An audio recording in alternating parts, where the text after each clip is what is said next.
Guys, welcome guys. এত সুন্দর মজার এই রেসিপিটা যদি আপনারা বাসায় বানিয়ে না খান, পৃথিবীর সব থেকে বড় ভুল করবেন। কারণ রেসিপিটা বানাতে অনলি মাত্র একটা মাত্র উপকরণ লাগে, আর সেই উপকরণটা হচ্ছে আলু। প্রথমে একটা আলু নিয়ে নেব। আলুটাকে ছুলে খুব সুন্দর করে ধুয়ে নিতে হবে, মাঝ বরাবর কেটে নিতে হবে। দেখতেই পাচ্ছেন আলুটাকে আমরা কত সুন্দর করে সাইজ করে কেটে নিচ্ছি। তারপর এটাকে আমরা টুকরো টুকরো করে কেটে নেব। দেখতেই পাচ্ছেন এভাবে একটু মোটা মোটা করে টুকরো করে নেবেন। ঠিক এমন হবে টুকরো করার পর আলুগুলো যখন এভাবে স্লাইস করে কেটে নেবেন, একটা কাঠি টুথপিক দিয়ে আলুর দুই পাশটা একটু ঢুকিয়ে দিবেন। ঠিক এরকম হবে। এইভাবে আমি আপনাদের আবারও দেখিয়ে দিচ্ছি। টুথপিক দিয়ে খুব সুন্দর করে ঢুকাতে হবে। এভাবে একটা কাঠিতে 5টা আলু ঢুকিয়ে নেবেন, ডানে বামে এভাবে 5টা করে আলু ঢুকিয়ে নেবেন কাঠিতে। তারপর আমি আপনাদের আবারও দেখিয়ে দিচ্ছি যে ঠিক কোথায় ঢুকাতে হবে। একেবারে আলুর ঠিক মাথায় এভাবে ঢুকিয়ে নেবেন। এভাবে 5টা ডানে বামে ঢুকিয়ে সব কয়টা বানিয়ে নিয়েছি। দেখতেই পাচ্ছেন কতটা সুন্দর লাগছে। আলুর ফুল বলতে পারেন। আপনারা যখন না একটু স্পেশাল করতে যাবেন কোনো খাবার, তখন এই ধরনের ডিজাইন করে দিতে পারেন খাবারে। এখন আমরা ধুয়ে উঠিয়ে নিয়েছি। এই আলুতে আমরা একটা স্পেশাল মশলা ব্যবহার করব, যেই মশলাটা খুবই সিম্পল ওইতে বানানো হয়। প্রথমে আমরা কর্নফ্লাওয়ার নিয়ে নিয়েছি 1 চা চামচ, অ্যান্ড 1 চা চামচ দিয়ে দিচ্ছি বেসন, আর দিয়ে দিচ্ছি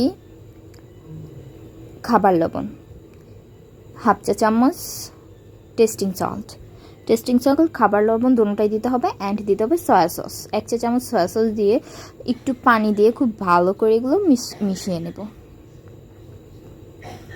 মেশানোটা কিন্তু খুবই সহজ। একেবারে পাতলা করে বেটার দিয়ে খুব সুন্দর করে মিশিয়ে একটু হলুদ অ্যান্ড মরিচের গুঁড়ো দিয়ে দেবো।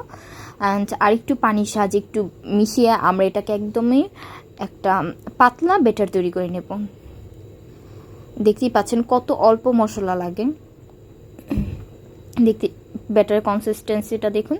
তারপর আমরা আলুগুলো খুব সুন্দর করে একটা একটা করে নিয়ে সব কয়টা ব্যাটার উপর দিয়ে, এই ব্যাটারটা উপর দিয়ে আলুর উপর দিয়ে আস্তে আস্তে দিয়ে দেব। একটা চামচের সাহায্যে আলুর সব পুরো গায়ে, একেবারে গায়ে হলুদের মতো মেখে নিতে হবে। দেখতেই পাচ্ছেন গাইস কত সুন্দর করে আলুগুলো ব্যাটারের ভেতর খুব সুন্দর করে ডুবে গেছে। এভাবে প্রত্যেকটা আলু খুব সুন্দর করে কোট করে নিতে হবে। এখন আমরা একটা লোহার কড়াই নিয়ে নেব। ভাজার জন্য সামান্য পরিমাণ তেল নিয়ে নেব। অত বেশি তেল কিন্তু প্রয়োজন নেই এটা ভাজার জন্য। তেলটা যখনই গরম হয়ে যাবে, গরম হয়নি দেখতেই পাচ্ছেন, অ্যান্ড আমার আর তর্স হচ্ছে না, আমি দিয়ে দিয়েছি। তেল যখন চলে আসবে তখন একটা একটা করে আমি সব কয়টা আলু দিয়ে দেব। দেখতেই পাচ্ছেন আলুগুলো দেওয়া হয়ে গেলে এই আলুগুলো আমরা উল্টে পাল্টে ভেজে নেব বাদামি কালার করে। অ্যান্ড আপনারা উল্টানোর সময় একটা জিনিস খেয়াল করবেন, আলু যেন কাঠি থেকে ছুটে না যায়। অ্যান্ড মাত্র 2বার উল্টাবেন, মাত্র 1বার উল্টাবেন, 2বার না। এই যে দেখেন আমি একটা একটা করে খুব সুন্দর করে আস্তে আস্তে উল্টিয়ে দিচ্ছি। একটু সাবধানে উল্টাতে হবে।